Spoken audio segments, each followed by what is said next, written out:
3 de setembro de 1989. Domingo. Um piloto errou um número. Só um. Ele devia virar 27 graus para chegar em Belém. Em vez disso, digitou 270 no computador de bordo. O voo Varig 254 decolou do aeroporto de Marabá, no Pará, às 5h40 da tarde. Era para ser uma ponte aérea simples. 50 minutos de voo, rotina de domingo. 54 pessoas a bordo. 7 tripulantes e 47 passageiros. O comandante César Augusto Padula Garcês tinha mais de 10.000 horas de voo. Experiente. Copiloto Fernando Zilli também. Ninguém naquela cabine imaginava que estavam prestes a se perder no lugar mais difícil do planeta. Só que a aviação antes de 1990 era outra. Plano de voo era papel. Navegação era feita com rádio farol e bússola giroscópica. Não tinha GPS. Não tinha tela colorida mostrando o mapa. A margem de erro era toda humana. O Boeing 737-200 tinha um equipamento chamado HSI, Horizontal Situation Indicator. É um instrumento que mostra para onde o avião está apontando. O piloto insere a proa magnética ali. O copiloto Zilli, fazendo os procedimentos de decolagem, inseriu 270.0, o número que estava no plano de voo impresso. Só que o plano de voo estava errado. O certo era 027.0, 27 graus.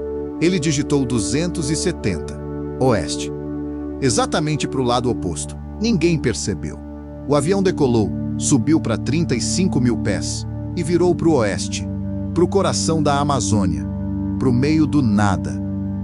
O problema é que a rota de Marabá para Belém é toda sobre selva, sem cidade, sem estrada, sem luz. Visualmente, tudo é verde para baixo.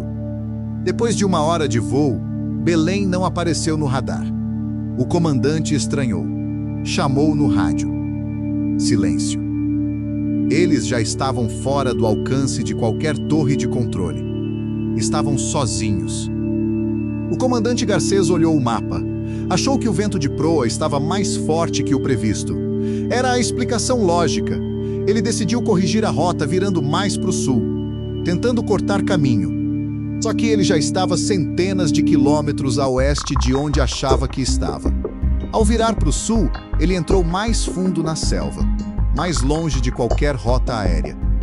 2 horas de voo. O combustível marcava metade. O comandante começou a ficar tenso. Ele desceu para 20.000 pés para tentar contato visual com o chão. Tentou sintonizar rádios AM para ouvir alguma estação de Belém. Nada. Só estática. 3 horas depois da decolagem, o motor número 1 falhou. Acabou o combustível. Segundos depois, o motor 2 apagou também. O silêncio tomou conta da cabine. Já era noite. Breu total na Amazônia. Sem lua. O comandante, num último ato de perícia, planou o avião no escuro. Sem ver nada, ele mirou numa clareira que conseguiu distinguir por segundos. Era a Serra do Cachimbo, uma área de mata fechada no sul do Pará, a 1.100 quilômetros de Belém. O impacto com as árvores arrancou as asas. A fuselagem partiu em 3 pedaços. O som do metal sendo rasgado pelas árvores centenárias foi a última coisa que muitos ouviram. O Varig 254 não pousou. Ele foi mastigado pela selva. O impacto matou 12 pessoas na hora. A maioria na parte da frente do avião. 42 sobreviveram. Feridas, em choque, no meio da selva. Quando o sol nasceu, o cenário era de guerra. Avião retorcido, fumaça, gritos. E selva para todo lado. Até onde a vista alcança. Sem GPS. Sem celular. Sem rádio.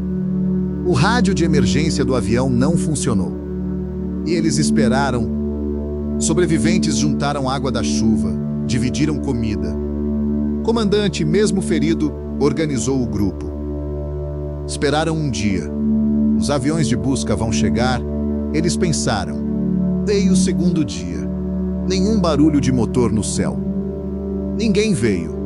A busca estava acontecendo a mais de 1.000 quilômetros dali, na rota correta entre Marabá e Belém. Ninguém procurava onde eles realmente estavam. No terceiro dia, a esperança acabou. 4 homens, incluindo o copiloto Fernando Zilli e 2 passageiros, tomaram uma decisão. Se a gente não sair daqui, vamos morrer todos. Eles pegaram pedaços de fuselagem para se proteger e saíram andando pela mata, sem facão, sem bússola, guiados pelo sol, nadaram por 2 dias. 50 quilômetros de selva fechada, com fome, sede e ferimentos. Até que ouviram um barulho. Um motor. Era uma fazenda. A fazenda Curuá. Capataz viu aqueles homens cobertos de lama e sangue e não entendeu nada. O resgate da Força Aérea chegou 65 horas depois da queda. Encontrou 38 pessoas vivas ao lado dos destroços. E os corpos de 12 vítimas. O mais novo tinha 8 anos. Uma família inteira que ia para um aniversário em Belém. O erro de um grau, de um dígito. Sou tudo. Mas o que realmente deu errado? A investigação do CENIPA, o órgão que investiga acidentes no Brasil, durou 2 anos. E a conclusão foi pior que o erro de digitação. O problema foi a falta de CRM. Crew Resource Management. Gerenciamento de recursos de cabine. Em 1989, isso nem existia direito no Brasil. O copiloto desconfiou da rota. Nas caixas pretas, ele comenta com o comissário. Tá demorando para chegar. Mas ele não questionou o comandante. Não falou, comandante, confere essa proa aí. Por quê? Hierarquia.